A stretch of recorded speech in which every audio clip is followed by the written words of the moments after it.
you will never have a professional meeting where you're not having an AI agent listening to you. We're going to dig deeper into how different industries approach AI. Because of technological leverage, some companies are going to have enormously profitable business models. Anyone could have done it. So I am going to go to the audience. We had 3 questions that people submitted in the form that I'm going to ask people to ask and then start thinking of additional questions because I will call on more folks. So is Faizan Badi here? And if you are, please just say your name so we know where we're from and ask your question. Yes, Faizan. I'm traveling from Chicago. So the question I had was, especially in this evolving world of AI, what are the biggest misconceptions founders have about scaling companies quickly?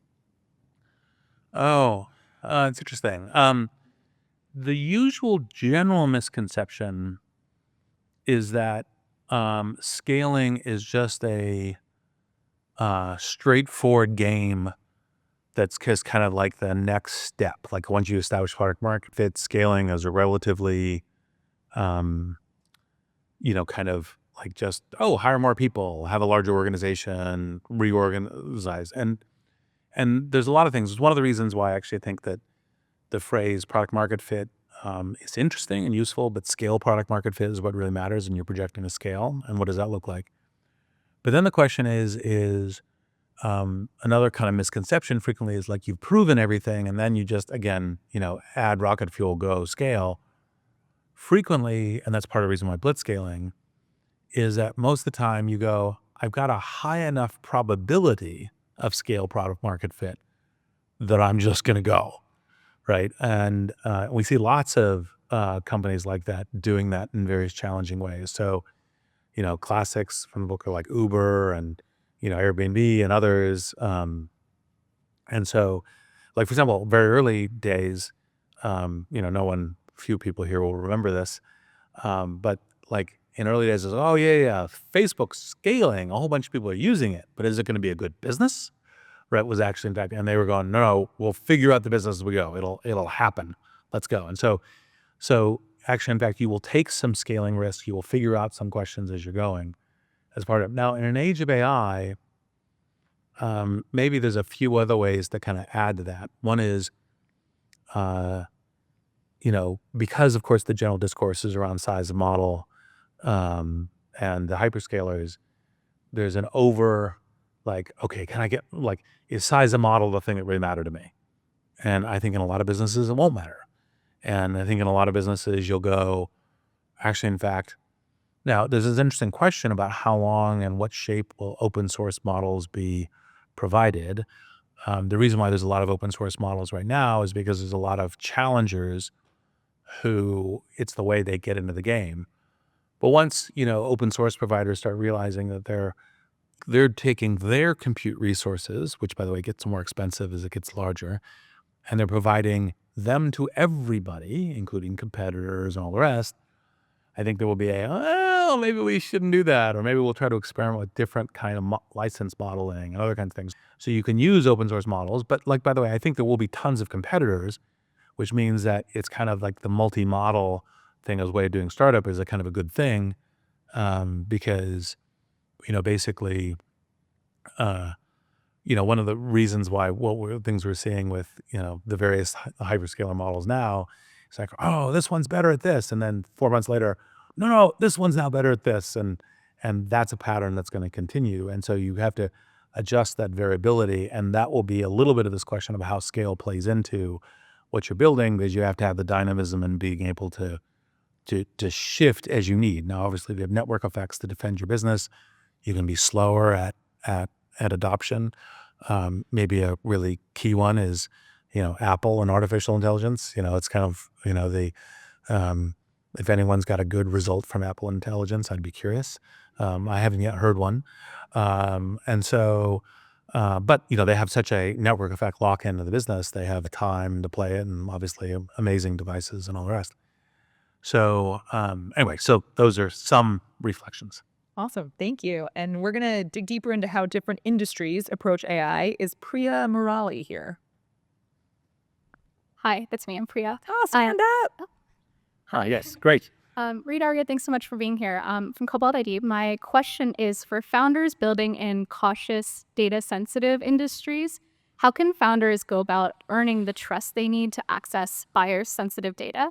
And what are some of the missteps you see them take that commonly break that trust? Great question. And obviously, one of the other challenges is because we have a general atmosphere of mistrust of tech companies overall and what people are doing with data and how that's being described. That's an additional difficulty on this particular game. I forget which season and which episode, but I did actually have an episode on this in Masters of Scale on how to build trust quickly. And to some degree, this solving this kind of problem can be a competitive edge and differentiation for your business. Um, to give you an example, we were in kind of a similar way. One of the questions early days in PayPal was, how do you get people to trust using PayPal to do transactions?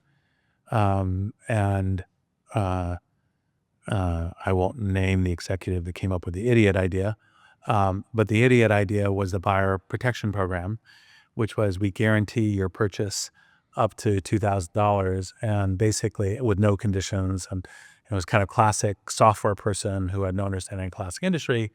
And so you'd have people on eBay where like Ari and I would be colluding and she'd put up a plasma TV and I would buy it and she wouldn't ship it to me. And then I would get my money back paid by PayPal and the losses were hemorrhaging. And so this problem landed on my desk as oh my God, we have to shut this down. Maybe everyone's going to lose confidence in PayPal. Maybe it's going to go away. I was like, okay, look, how many days can you give me to solve this problem? And, Peter Thiel was like 5. And I was like, fine, I will go try to solve this problem.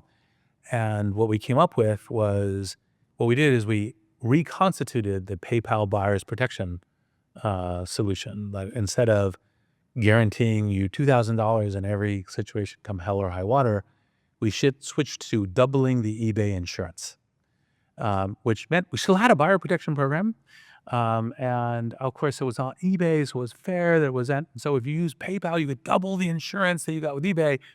But of course, what you had to do is show that the eBay insurance, where you like offloaded the whole cost structure on eBay, because like you had to prove that eBay thought that Brilliant. you was worth doing, and then you show that the thing was actually $370 versus $250, and we'd pay the $120, right? So, and those are instances of kind of how to think about how to build trust. Now, you can do things like, and maybe it was the Daniel Ek and Spotify one, might have been the build trust quickly. And Jay, if you're here, feel free to let us know.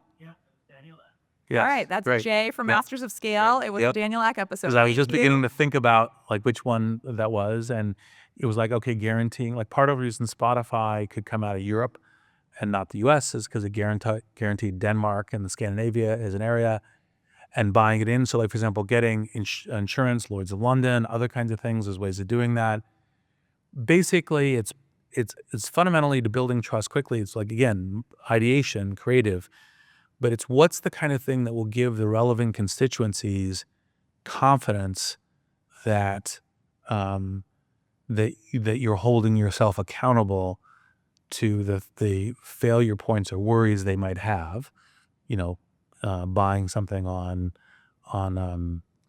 PayPal or anything else. And that's the kind of thing you're looking at. And of course, we have a general, like a lot of people also just don't understand. It's like one of the funniest conversations I had a number of years ago is, this was a Silicon Valley person.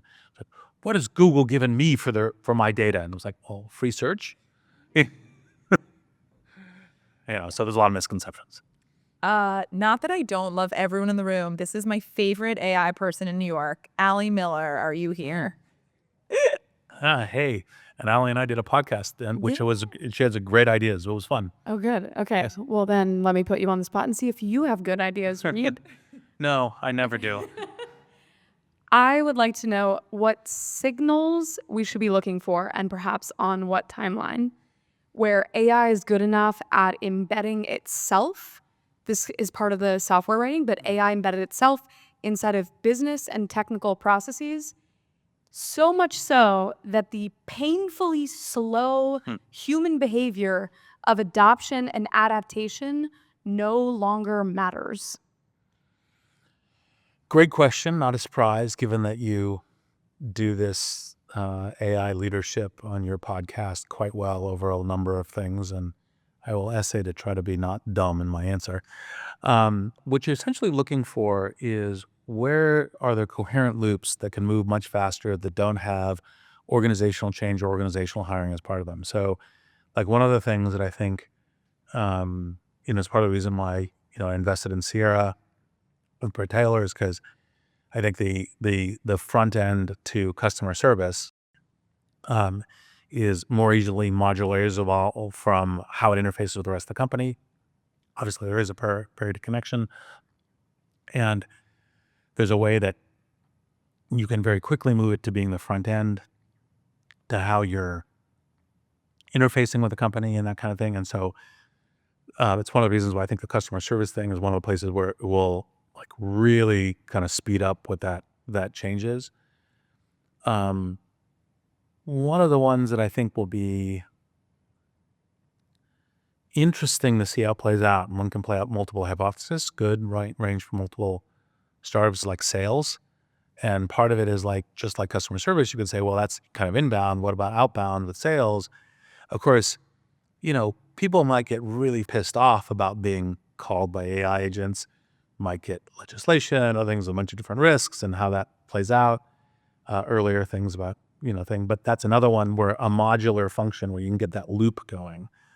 Obviously, coherent, like one of the classic things is like, the Bezos two pizza teams and other kinds of things that what the coherence of a smaller group can accomplish if the group's working pretty intensely will now have a higher throw weight. And that's part of reason why you have Dunbar number, 150 is like how much do people hold in mind. One interesting, I think, prediction, actually, this is a pretty fun thing for everybody in the room to do. Think about what year you will never have a professional meeting where you're not having an AI agent listening to you and playing a role. And that's like literally every single meeting that you're doing that has any kind of professional thing. By the way, you might also do it when you're talking to your kids and everything else. That's a different question. But, and I don't think that year is too far off. And if that's the case, this is one of the things I wrote for the MIT Tech Review like a decade ago as an anticipation of where AI is coming. If that's the case, then the scalable coordination between teams might get a lot easier because it's literally like, this team is having this meeting and this team is having this meeting, and the AI agents go, oh, wait a minute, and immediately create notification and or even it was like 2 hours later, like that kind of transition and how the speed and how that operates will be interesting. Anyway, so that being said, the way the accelerations will happen will be where the loops close in tight ways and where people feel competitive need. So part of the reason why AI adoption has been so slow right now is that most people don't feel competitive need. But like once, for example, I'm sitting here, doing my coding and I see Aria 10xing my speed and delivery. What now, Reid? Yes, exactly. And I'm like, how am I working? Oh, she's being much smarter about how she's using AI. I'm going to then start using AI too. And that will be another thing that will drive it. But obviously it's a very good question in a complex space. Well, I mean, a lot of Allie's work is working with Fortune 500 companies to have them adopt AI more quickly. And I could imagine that perhaps 90% of this room is already there. Can't imagine a workday without AI listening constantly. And yet, I think other people are going to be sort of dragged, A, kicking and screaming, B, only when they absolutely have to because of market need. That being said, as a parent, I mean, last week I was having a conversation with my 9-year-old and we were talking about monarchy because the No Kings marches, and we were explaining what monarchy was, and he goes, what are some other archies? And I was like, oh, I don't know. And then I was like, patriarchy. And I explained what it was, and he goes, oh, it's so good that doesn't exist anymore. And I was like, ooh, I wish an AI was listening to that conversation and could have just piped in like, Aria, here's how to explain patriarchy to your 9-year-old. So I think as a parenting agent, like there's hope. I think we have time for about 2 more questions. Esther in the front row. She's running with a mic. So this is not a political question, but So this is not a political answer. exactly, but it is an economic one. And the question is, I've been thinking about this. There's a lot of value created, whether it's Google or who else, by basically what's a collective asset of content on the internet. What do you think of the idea of some kind of like mining rights or water rights or taxes that would LLMs, not people who use their own data sets for training, but the large language models and I don't know, maybe some other things, where they would fundamentally pay some kind of taxes on the revenues they generate using the collective asset. And then that would go to teachers and childcare workers and people who are now desperately underpaid. Well, I think the trying to figure out how to tax on all the data stuff, it's such a fast moving thing. Like one of the things that currently seems like a pattern is the larger scale you get on the mixture of expert models, the less general data it actually needs. And so then which general data and all the rest is one instance. So like what the patterns are of how data fits into this is challenging. And I also believe in simplicity. Like I think it's probably fine to say, hey, look, because of technological leverage, some companies are going to have enormously profitable business models. Let's have a little bit more tax there and direct it towards public goods, right? Like I think it's just simpler to do it something like that, kind of wherever it is. And obviously, part of the thing that I think we need to be adjusting to, like one of the kind of underlying tensions is because, labor and capital, and then when you get services labor gets a lot less kind of scale leverage, and yet services labor really matters in terms of how we care for each other and so forth. So we go, okay, as that balance changes, because one of the things that AI does is it does change some of the labor calculus towards capital. It's like, okay, should we try to figure out how to get some more adjustment to services labor one of the mistakes I think most policymakers do is they try to be overly coding specific. It's almost like the mistake in software of hard variable coding, right? Like it's just like, no, let's try to do a general program across that. So I'm positive on that. I don't think it needs a justification of, well, these things can't work unless they use what is this currently common good. I think they live in society, right? And it's important that we have a society that brings most people along. Yes, right there. Hi, Reid. Thank you so much for coming today and for inspiring many of us to start companies. The way you inspired me is by posting the video of you talking to your digital twin last year.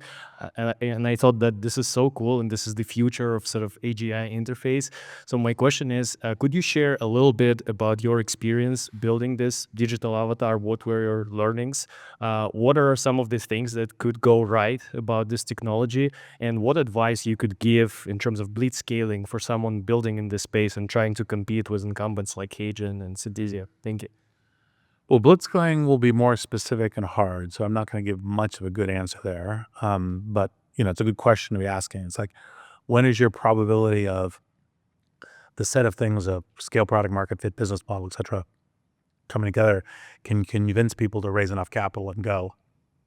And what blitzscaling is set as a clock is what your competitors look like. It's one of the problems that you have is if you're doing a capital spend competition with hyperscalers, that's a very difficult, risky business. You better get it right. Now, on the Reid AI thing, it was funny because the idea basically came along because I have as a general principle that one of the things that people happen to do is kind of technology good, technology bad, versus how do you shape technology to be good and how do you shape technology to be less bad. And one of the things that I find very frustrating about most tech critics is they go, bad. And you're like, well, maybe in some ways, but the question is always a question of sequencing, dynamism, which things do you fix first, which things do you improve first. It's like, wow, you just said medical agent, and sometimes that medical agent's going to say something that's wrong to this person. And you're like, well, yeah, but you have to look at this kind of thing of, well, how often will that person have gotten nothing? How often will that person get wrong some other way and all the rest? So you have to kind of look at it at kind of a systematic basis. So the real question is, how do you shift it? And when I was thinking through it, I was like, oh yeah, and there's this technology called deep fakes, which is almost like labeled bad. And the only positive case that most people can imagine for it now is like making a younger Tom Hanks, playing in a movie or doing CG or something. And it was like, wow, and all the rest of it's terrible, evil. And I was like, well, is that true? And I went, well, okay, well, let's start experimenting with it. Because I understand this one's harder because obviously, you can abound by the tremendous number of different harms and deep fakes, everything from fiscal to, misinformation, fake news to, revenge porn, all the rest of the stuff. It can be really, really bad. And so, um, I was thinking about it and I said, well, let's just start experimenting. I mean, literally the way we kicked it off was, let's just do something and then see. And, so like, for example, if you watch the first one, it ends with me saying, well, I thought I'd hate this more than I do, was part of the thing. And then as we start iterating, this is one of the things about always be thinking about a positive outcome. So last year I gave a speech at Perugia that we then had Reid AI given 9 languages. And it was kind of, because of human connection. And it was kind of amusing to watch myself speak Hindi, Chinese, Japanese, Italian, languages, which like, I don't think I know a single word of Hindi. And yet, there was the thing. And so that was kind of an instance of positive use cases. And then it made me start thinking about like, all right, probably one of the things we'll have, likely thing is like we won't have voicemail anymore. I'll have Reid AI that's essentially answers the phone and does the initial talking, and it has actually a better interface for that. And I was like, oh, right. That's the kind of thing that will have, and those will be some of the positive use cases of this. And look, obviously you can argue with like, well, wait, there's so many negatives in this one versus the positives and what the issues, and the negatives definitely need to be managed. But that's how I got into it. And part of it is a general principle of, and by the way, credit to maybe where you're doing the business is, part of the thing you have to do as an entrepreneur is when most people think it's Idiotville and you think you have a good idea, that's potentially a great idea. That's part of the contrarian and right. The trick, of course, it's easy to be contrarian sometimes, harder to be right, but that's the kind of thing to play out. Anyway. One of the really fun things about Reid AI was that we also just used like commercially available technologies. Like anyone could have done it. We like called 11 Labs and Hour One, and we worked with Respeecher and more recently HeyGen. So like truly it was not because we had a technological edge or a financial edge or anything else. It was just like, let's try this. And now I will say, not surprising, Reid gets asked to give speeches and go to events, probably 20 times a day. And I used to just say no to all of them. And now, especially when they're in a foreign country, I say, oh, Reid's unavailable. But if you would like Reid AI to give a 3-minute speech in French, like we can arrange that. And more often than not, people say yes. And so, before they would get nothing, and now they get like a little dose of like, oh, this is so cool because I'm using this technology to, again, be more human. You're not usually having someone from Silicon Valley speak in French.